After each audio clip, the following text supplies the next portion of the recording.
Hi అండి. నమస్తే. Welcome to అమ్మ ఇంటి రుచులు. నేను మీ లక్ష్మి.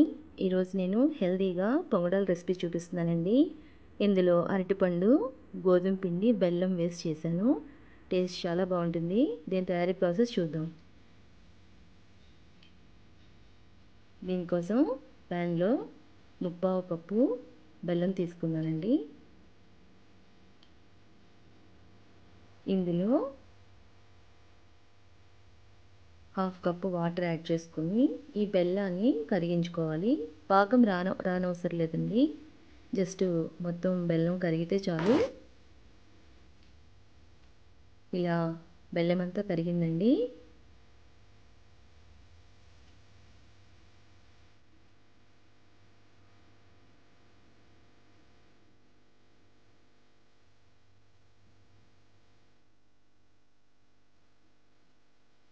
ఇప్పుడు స్టవ్ ఆఫ్ చేసుకుని దీన్ని కంప్లీట్గా చల్లారనివ్వాలి. ఈలోగా నేను 2 అరటిపళ్ళు పండినవి తీసుకున్నానండి. ఎలాంటివైనా తీసుకోవచ్చు అరటిపళ్ళల్లో. వీటిని తోలు తీసుకుని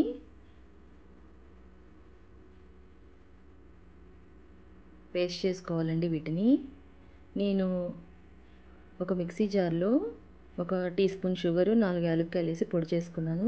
ఈ పొడిలోని నేను ఈ అరటిపండుని ముక్కలుగా వేసి పేస్ట్ చేస్తున్నానండి. ఇప్పుడు దీన్ని పేస్ట్ చేసుకున్నాను. దీన్ని ఒక వెడల్పు గిన్నెలో వేసుకుని ఇలా స్మూత్ పేస్ట్ చేసుకోవాలండి.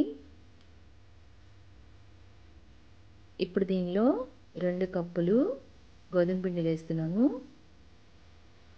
అందులోని పావు స్పూను బేకింగ్ సోడా, అలాగే పావు స్పూన్ సాల్ట్ వేస్తున్నానండి.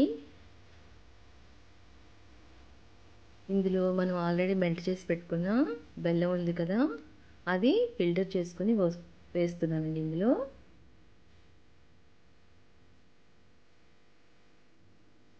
ఇలా ఈ బెల్లం వాటర్ అంతా ఇందులోకి ఫిల్టర్ చేసుకున్నాను.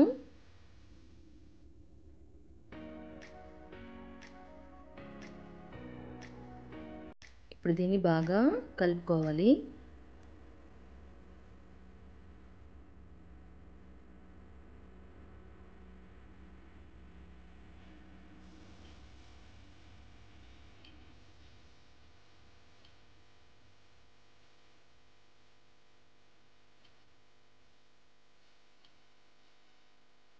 ఇలా గరిటెతో బాగా మిక్స్ చేసుకోవాలి.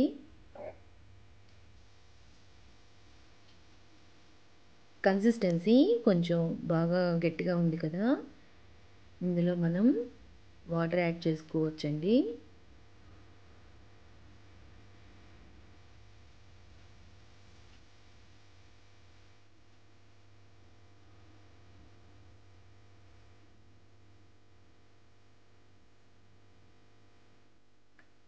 ఇందులో కొద్ది కొద్దిగా వాటర్ యాడ్ చేసుకుంటూ పిండిని వేళ్ళతో బాగా కలుపుకోవాలండి.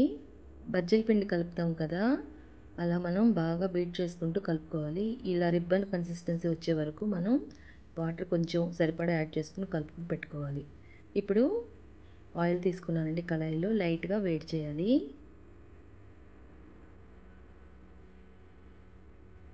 చేతిని తడి చేసుకుని పిండిని చిన్న చిన్న బాల్స్గా ఆయిల్లో వేసుకోవాలండి.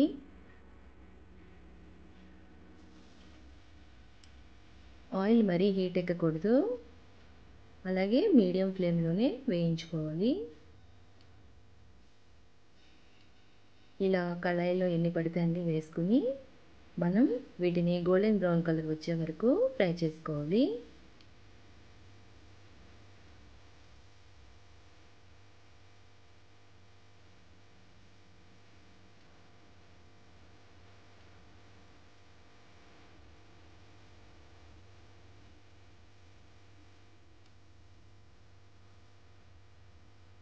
ఇలా ఇప్పుడు చూసారా గోల్డెన్ బ్రౌన్ కలర్ వచ్చింది.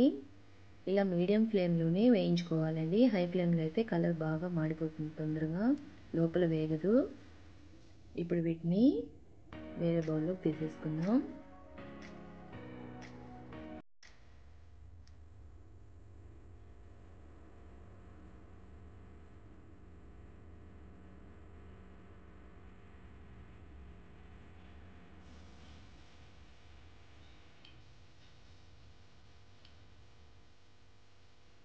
అదేవిధంగా ఇంకొక వాయి వేసుకున్నానండి. వీటిని కూడా అలాగే వేయించుకోవాలి. ఇలా పిండి మొత్తాన్ని నేను వేసుకున్నానండి. రెడీ అయిపోయినాయండి. ఇవి చాలా స్పంజీగా పిల్లలు ఎంతో ఇష్టపడే విధంగా ఉంటాయి. పిల్లలకు చాలా నచ్చుతుంది. మీ అందరికీ నచ్చిందని అనుకుంటున్నాను. ఎలా వచ్చిందని కామెంట్ బాక్స్లో చెప్పండి. మీకు మా ఛానల్ నచ్చినట్లయితే please like, share and subscribe to my channel. Thank you.